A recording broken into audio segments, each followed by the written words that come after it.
Well, everyone, it's time for us to go ahead and compare both the iPhone 10 and the Pixel 6a and see which specific phone is the better value. I will tell you the iPhone 10 is the cheaper one right now, but it's very interesting because this was a flagship of 2017 and this is now the budget phone of 2022. And to see the 5-year differences between both these models is actually very interesting. And I actually think both these phones are pretty good. If you want to pick up either one of these phones, links will be down in the description. You can get them from there and you can help support the channel at the same time. Now you can see side by side, the Pixel 6a is the overall bigger phone.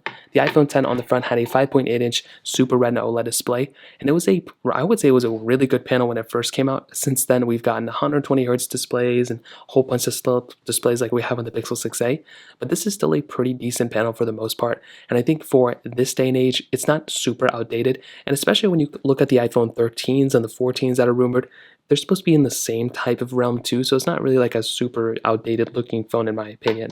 On the Pixel 6a, on the other hand, we have a 6.1-inch OLED display, and as I said before, this is a good panel for the price tag, $449. I think it's good overall. It's not like the best phone panel of all time. I honestly also think it's not even the best one for the price tag. I feel like you can get like an iPhone, you can get like a Pixel 5 that has a better display than this thing for less than this thing in the used market, so that's probably one thing to keep in mind. But at $449, it's not bad. Hole punch display too, which that's probably the biggest thing going for this one.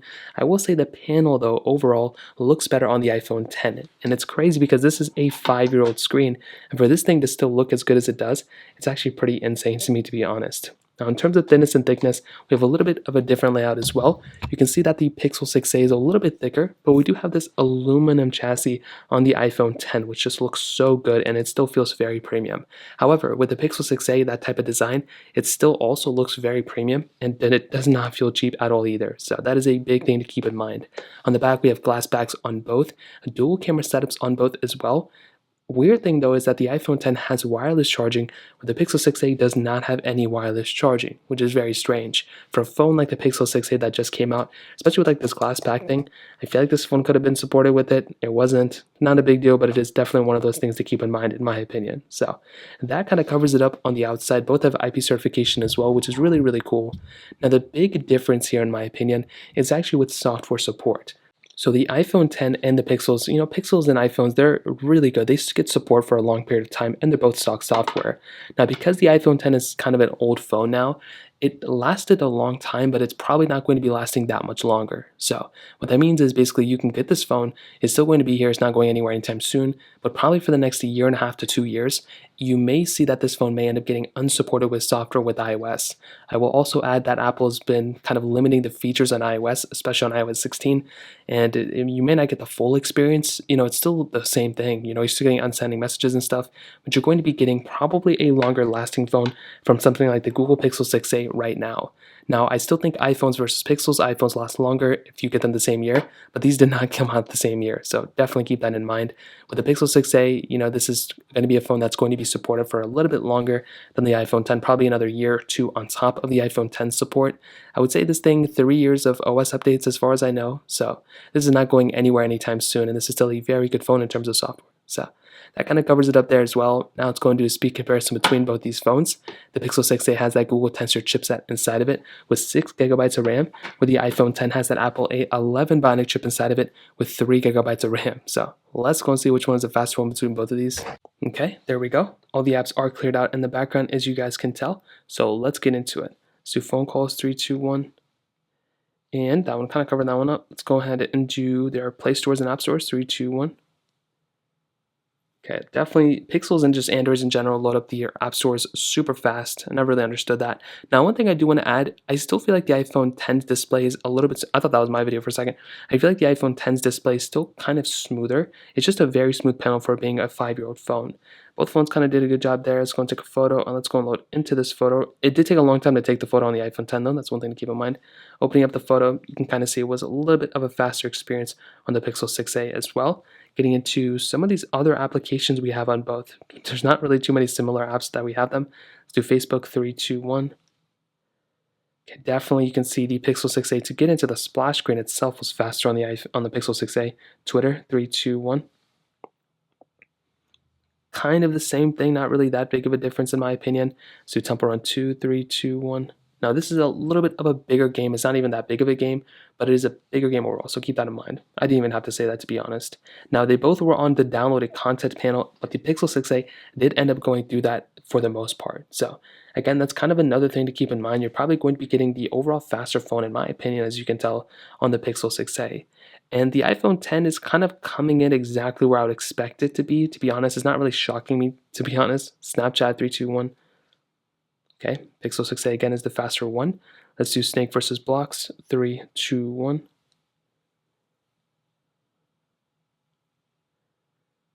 Okay, definitely, as you can see, again, the Pixel 6a is the faster one. And this is exactly what and you can see how much glitchiness was going on in the beginning of the iPhone 10. If I don't even do anything, you can just see how much glitchier the iPhone 10 was. So I love the iPhone 10, but definitely with iOS 16, it seems like it's taking a little bit of a toll. Dropbox 3, 2, 1. I even think I clicked it a little bit faster on the Pixel 6a, but even then it was not that big of a difference. And I think that kind of covers up all the ones I wanted to test. And we have apps like TikTok and stuff, which I don't even think I have here. Overall, I would definitely tell you, I think the Pixel 6a is still I think the iPhone 10 is still a very fast phone for the most part, but the Pixel 6a is definitely faster than something like the iPhone 10. I've seen though with the RAM management, the Pixel 6a has been kind of weird a little bit. Sometimes the apps have been crashing a little bit sooner than I would expect, which is weird because that phone has way more RAM than some other ones I've been testing. So far they've been doing pretty good. I definitely would say the Pixel 6a is the faster one for sure, but I think the iPhone 10 is still very smooth. It may seem like a smoother experience you're getting on something like the iPhone 10, but the Pixel 6a is definitely the faster one. So that kind of covers it up in a speed standpoint. Now in terms of the actual cameras on the back, as I mentioned for a very long period of time, I feel like the iPhone 10's camera still holds up fairly well. It's a dual camera setup on both them. So you're getting a wide and a telephoto lens on the iPhone 10. We're getting a wide and an ultra wide sensor on the Google Pixel 6a. I think that in and of itself is a really big thing. 4K at 60 on the back of both of these, 1080p on the front of both these as well. So very similar types of setups in terms of resolutions and everything. With the iPhone 10, I feel like this camera is still pretty good for the most part. Again, it's not like perfect by any means, but it holds up fairly well. I feel like for a phone that came out in 2017, a lot of phones in that day and age either had single camera setups or they also had a wide and telephoto lenses. So it's not like this one was completely out of the ordinary. I feel like if you're going to go ahead and get a phone like this, you're still going to be in tune with some of the cool features we have, like video mode, photo mode, portrait mode as well, which is really cool. There's not a lot of other crazy stuff though. However, with something like the Pixel 6a, you're also not getting a lot of crazy features either. So it's not like the iPhone 10 is severely out of place. With something like the Google Pixel 6a, you do get that ultra-wide sensor though, which I prefer more than the telephoto lens on the iPhone 10. And with something like this, with the features built into this camera, I feel like Google could have done a little bit of a better job. Personally, I feel like their stock camera app has very little features, and that iPhone 10 came out in 2017. Those same features were on the phone. This phone didn't really get any more features on the camera side. With the Pixel 6a, it's almost the same exact story. With this type of phone, you get night sight, which is like a night mode, which is really cool. Portrait mode, and this phone does not have dark mode, night mode either, so keep that in mind. Video, 4K 60, like I said, on the back, 1080p on the front, and you have like 3 different modes here you can choose from. I feel like the quality is pretty good, as I've stated before. You have, your options panel here, so you can kind of, mess with these type of settings. But this camera overall and the quality on this camera is way better than the iPhone 10s. But I just feel like the features between them, there's just not that many different features. And I feel like Google could have done a little bit of a better job when it came down to that. But I will tell you, when it kind of comes down to both these phones, they are very, very interesting. I feel like the iPhone 10 did a pretty good job today, but the Google Pixel 6a, I believe, for $449, it's a pretty good deal. It only comes in one model with 128 gigabytes of storage, and I think this is a good phone. USB Type-C, really good build quality, pretty decent display, hole punch display as well, faster phone than the iPhone 10. It's going to give you a longer lifespan right now than if you were to buy the iPhone 10 too. So this is still a very good phone. I think with the iPhone 10 though, this phone still it's kind of surprising. I mean, you can buy this thing for about $250, so a couple $100 cheaper than a brand new Google Pixel 6a. The build quality is still awesome. You're getting wireless charging on this phone, which you do not have here. This phone gives me a smoother experience, it feels like, than the Pixel 6a, but the Pixel 6a is still a very, very fast phone, and this phone is faster. And it's still a very good phone. You're going to be getting probably another 2 years of lifespan from this thing, but it's still a very good phone. There's really not too much to hate on.